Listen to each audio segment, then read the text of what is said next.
আলাইকুম।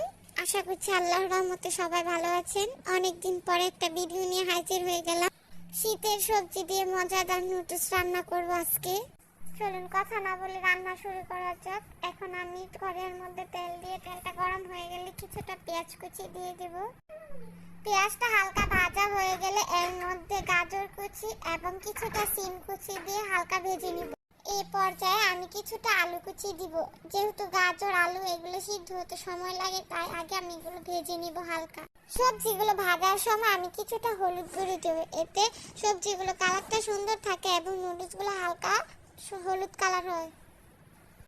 এখন আমি এগুলোর মধ্যে মটরশুঁটি এবং ফুলকপি দিয়ে দিব। মটরশুঁটি আর ফুলকপিগুলো আমি হালকা সিদ্ধ করে নিয়েছি। ফুলকপি থেকে হালকা গন্ধ আসে, এজন্য আমি ফুলকপিটা হালকা বাদ দিয়ে নিয়েছি, এতে গন্ধটা দূর হয়ে যায়। সব সবজিগুলো দেওয়া হয়ে গেলে নেড়েচেড়ে একসাথে মিশিয়ে নিব।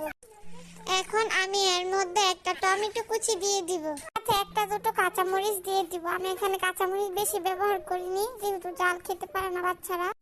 আর সবজিগুলো ভাজার সময় আমি হালকা একটু লবণ দিয়েছিলাম, বেশি পরিমাণে দেইনি, যেহেতু নুডলসের মশলার মধ্যে প্রচুর পরিমাণে লবণ থাকে। এগুলো সবজি কিছুক্ষণ ভেজে নিব, সিদ্ধ না পর্যন্ত। শীতকালীন সবজি দিয়ে নুডলস না খেলে হয়, এই জন্য আমিও রান্না করে নিলাম শীতের সকল সবজি দিয়ে। সবজিগুলো ভাজা হয়ে গেছে। এ পর্যায়ে আমি এর মধ্যে দুটো ডিম দিয়ে দিব। ডিমের উপরে কিছুটা লবণ ছিটিয়ে দিয়ে দিই, সাহায্যে হালকা ডিমটা মিক্স করে নিব এবং কিছুক্ষণ রেখে ভেজে নিব। ডিমটা ভাজা হয়ে গেলে আমি ডিমটা সব সবজিগুলোর সাথে মিশিয়ে নিব। সবগুলো মেশানো হয়ে গেলে আগে থেকে সিদ্ধ করে রাখা নুডলসগুলো আমি দিয়ে দিব। নুডলস সিদ্ধ করার সময় আমি একটু তেল দিয়ে সিদ্ধ করি, এতে নুডলসটা ঝরঝরে হয়। নুডলসগুলো দেওয়া হয়ে গেলে আমি খুন্তির সাহায্যে সবজিগুলোর সাথে নুডলসগুলো ভালোভাবে মিশিয়ে নিব, যাতে নুডলসের মধ্যে সব মশলাগুলো ভালোভাবে মিশে।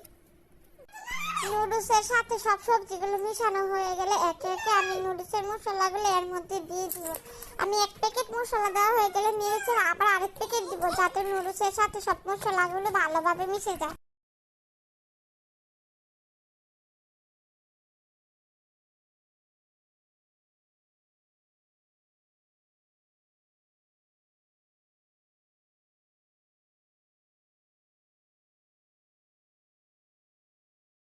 নুডলসের সাথে সব মশলাগুলো দেওয়া হয়ে গেলে এখন আমি এক প্যাকেট টমেটো সস এই নুডলসের মধ্যে দিয়ে দিব।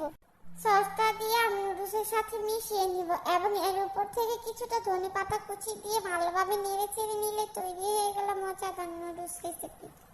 নুডলসটা দেখতেই কতটা লোভনীয় মনে হচ্ছে, খেতেই অনেক অসাধারণ হয়েছিল। এই তো আমি খাবারের জন্য পরিবেশন করে নিয়েছি।